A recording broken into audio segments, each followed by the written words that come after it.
Hello दोस्तों, नमस्कार। मेरे इस यूट्यूब चैनल में आपका बहुत बहुत स्वागत है।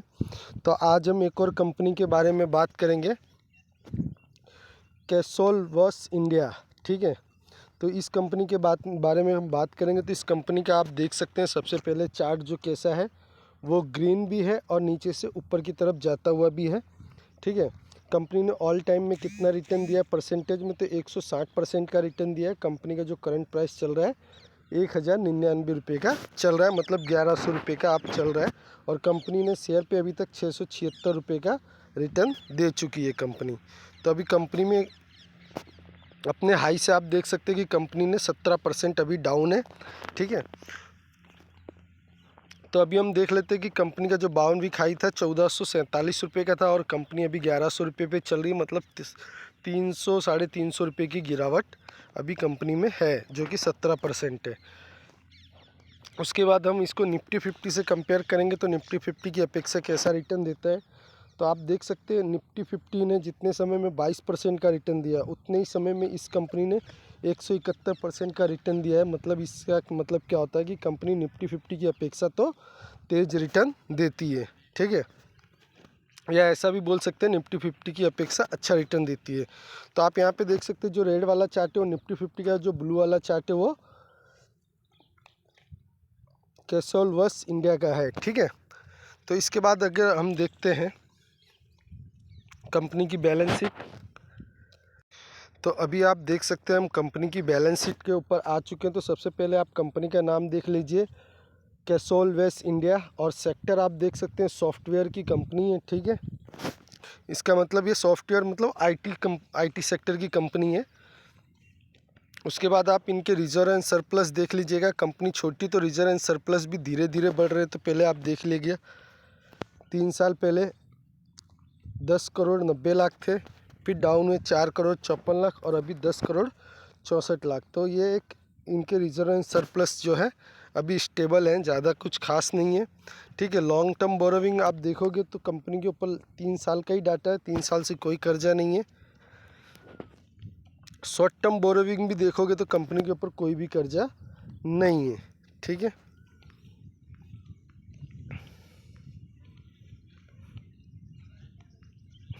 उसके बाद आप देखेंगे कंपनी के पास कैश कितना है। तो कंपनी के पास अभी 8 करोड़ 26 लाख का कैश अभी कंपनी के पास पड़ा हुआ है। तो बैलेंस शीट कैसी है? बैलेंस शीट ओके ओके है, कोई ज़्यादा खास भी नहीं है और ज़्यादा ख़राब भी नहीं है। लेकिन सबसे अच्छी बात यह है कि कंपनी का जो है पूरी तरह से डेट फ्री है। ठीक है, तो कंपनी की बैलेंस शीट ठीक ठाक है। ठीक है, अभी हम चलते हैं उसके प्रॉफिट एंड लॉस के ऊपर। तो आप देख सकते हैं इसका जो मार्केट कैप है कितना है, 1297 करोड़ का मार्केट कैप है। तो मार्केट कैप बहुत ही कम है, मतलब बहुत छोटी कंपनी है ये।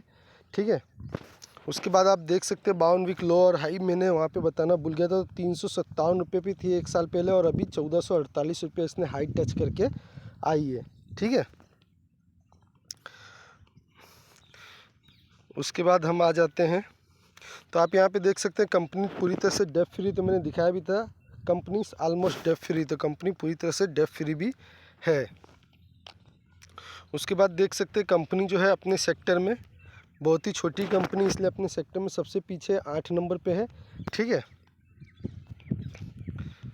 उसके बाद आप देखिए इनके क्वार्टरली रिजल्ट है सितंबर 2020 से। तो आप देखिए इसमें जो मेन बात मुझे जो पसंद आई थी, इसके लिए मैंने इस शेयर को अपने वॉच लिस्ट में भी रखा है और वीडियो भी बना रहा हूँ। और देखते हैं मौका मिलने पे हम इसमें भी इन्वेस्टमेंट करना स्टार्ट करेंगे। अभी तक मैंने इसमें कोई भी इन्वेस्टमेंट किया नहीं है, लेकिन जो डाटा मैंने देखा वो डाटा मुझे पसंद आया है और उस डाटा की वजह से मैं अभी वीडियो बना रहा हूँ।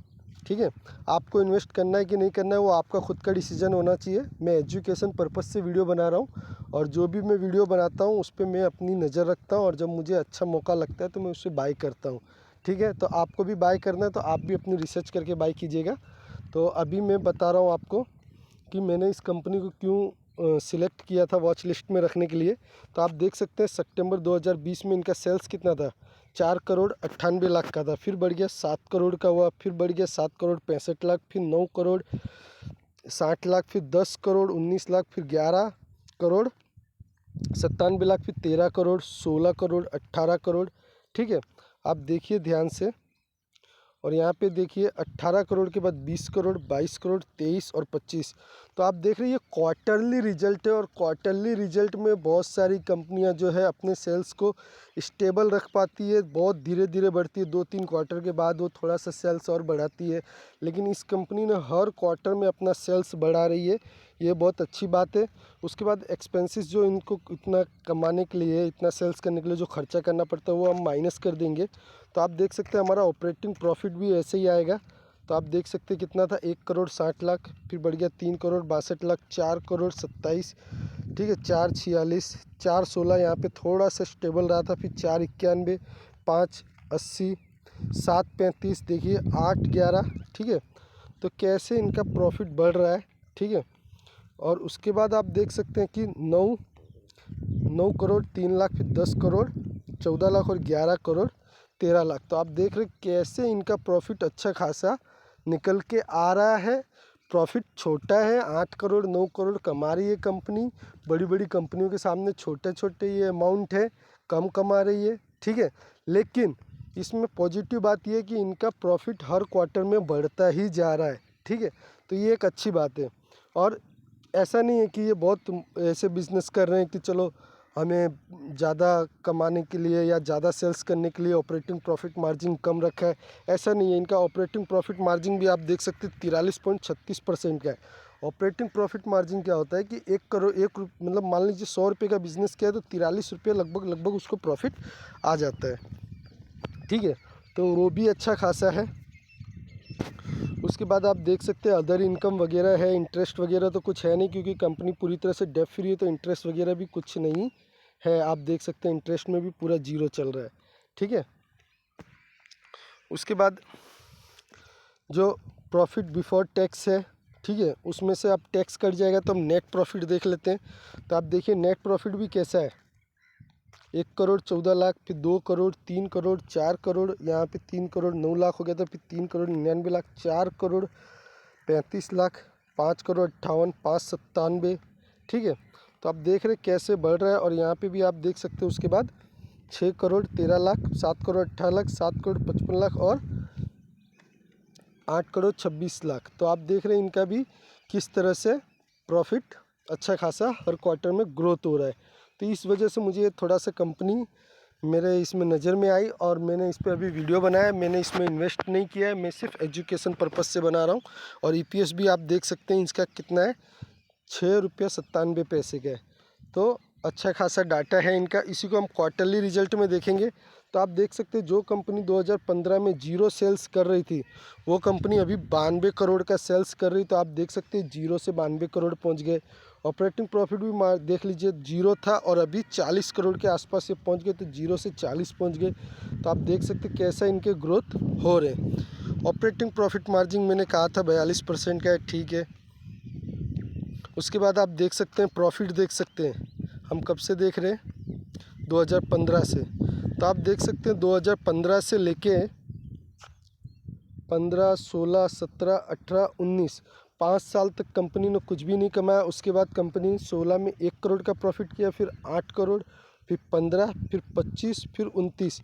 तो आप देख सकते हैं जो कंपनी जीरो कमा रही थी उसके बाद उसने 1 कमाया और 1 से अभी तक 19 तक का सफ़र इन्होंने कर लिया है। तो ऐसे ही कंपनी ग्रोथ करती रहेगी, तो 29 तक का ग्रोथ कर लिया है। तो ऐसे ही कंपनी अगर अपने सेल्स को और अपने प्रॉफिट को बढ़ाती रहेगी तो एक दिन ये कंपनी बहुत बड़ी बन सकती है और मल्टीबैगर साबित हो सकती है। ठीक है, और इसी का आप ईपीएस भी देख सकते हैं। तो ईपीएस कितना है, तो हम इनके ईपीएस की बात कर रहे थे। तो आप देख सकते हैं इनका ईपीएस जो है वो भी ग्रो हुआ है। तो पहले 6 रुपया 64 पैसा था, फिर 13 रुपया 2 पैसा हुआ, फिर 20 रुपया 98 पैसा हुआ और यहाँ पे 24 रुपया 97 पैसा हुआ। तो अच्छा खासा इनका ईपीएस भी बढ़ा है। ठीक है, तो इसी के साथ हम देख लेते हैं शेयर होल्डिंग पैटर्न देख लेते हैं। तो आप देख सकते हैं शेयर होल्डिंग पैटर्न में आप देख सकते हैं छोटी कंपनी है, ठीक है। तो प्रमोटर के पास कितना परसेंटेज है, 58.94% प्रमोटर के पास है। ठीक है। छोटी कंपनी इसलिए FIIs इतना ज़्यादा है नहीं, 1.88 है, और DIIs बिल्कुल भी नहीं है, क्योंकि कुछ रूल रेगुलेशन होते हैं कि छोटी कंपनियों में बड़े बड़े FIIs DIIs जल्दी हाथ नहीं डालते हैं, ठीक है, या उनके परसेंटेज कम होते हैं डालने के लिए। और पब्लिक आप देखेंगे तो लगभग 40% है, तो शेयर होल्डिंग पैटर्न भी ठीक ठाक है, ठीक है। तो मुझे ये लगता है कि ये कंपनी अच्छा खासा भविष्य में रिटर्न दे सकती है, लेकिन मेरे कहने से या मेरे वीडियो से आप मत बनाइए। मैं खुद एजुकेशन पर्पज़ से वीडियो बनाता हूँ और अपनी वॉच लिस्ट में रखता हूँ, और इस पर मैं ध्यान रखता हूँ, और जब आगे मुझे मौका मिलता है तो मैं इसको बाय करता हूँ, ठीक है। तो मेरी कोई भी एडवाइस नहीं है, लेकिन आपको ऐसे ही फंडामेंटल स्ट्रॉन्ग कंपनी के ऊपर वीडियो चाहिए तो आप मेरे चैनल को लाइक कीजिए, सब्सक्राइब कीजिए। मिलेंगे नेक्स्ट वीडियो में, बाय बाय।